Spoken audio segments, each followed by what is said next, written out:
I think that's about where we're at here on flood insurance. Oh, no, no, no, no, there is more good news. Because I was going to give you the scoop that we are expecting new flood maps to come out. And we have been terrified about this process because of what we're hearing in other communities in other states and what's happening with their flood maps. Well, we are at an advantage over other communities because North Carolina has their own floodplain mapping office. FEMA gave North Carolina $5 million to do flood mapping. And because of new technology, I've been told by the director of the North Carolina Floodplain Mapping Office that the old maps had an accuracy of 5 feet. Up, down 5 feet of base flood elevation. These new maps are supposed to have an accuracy because of LiDAR technology, GPS, all these transects, new transects that they did, of 18 centimeters. Wow. That's, I said it, you didn't. That's great. Doug, I don't know if you got that on tape, but heck of a difference. All right. This is our area when it comes to the floodplain mapping. And they take into account storm surge, etc. And storm surge plays a big role in where your base flood elevation is. The blue area is where we are going to see storm surge reductions. Yeah, blue. Note the blue. Unfortunately, down Onslow and Carteret, they're going to have some problems when it comes to their flood maps when they come out. They're going to see kind of an increase in some of their higher risk properties. But, wow. Isn't that amazing? Okay, it gets even more amazing.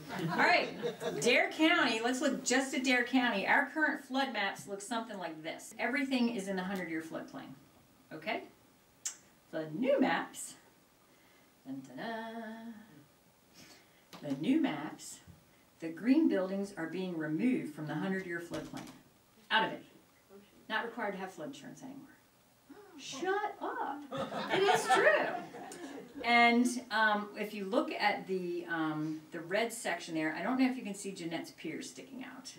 But there's Jeanette's Pier. And so most of that is over the water. The red is over the water. There's a teeny, teeny little strip. That is going to be the new V zone. That is just where the V zone is going to be. This is huge. Yeah. Oh, it gets better. I have actual numbers. Please. Okay. Next slide. Shut up! We have 40,217 buildings in the county. Right now there's 4,872 buildings in a VE zone. Under the new maps, they're telling me, now keep your fingers crossed because I am not trusting anything until I see new maps. They say there's only going to be 862 properties in a VE zone. Okay, and AE zone, now there's 28,252. Some of these VE properties may be shifted into the AE, but total number of AE properties that they're showing preliminary on the flood maps is 9,773.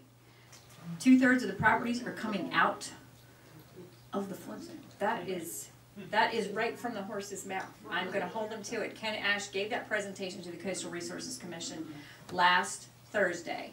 And so this is fresh, hot off the presses. You can see in Currituck as well, they're seeing a big reduction. It's like, knock on wood, wherever you can find it.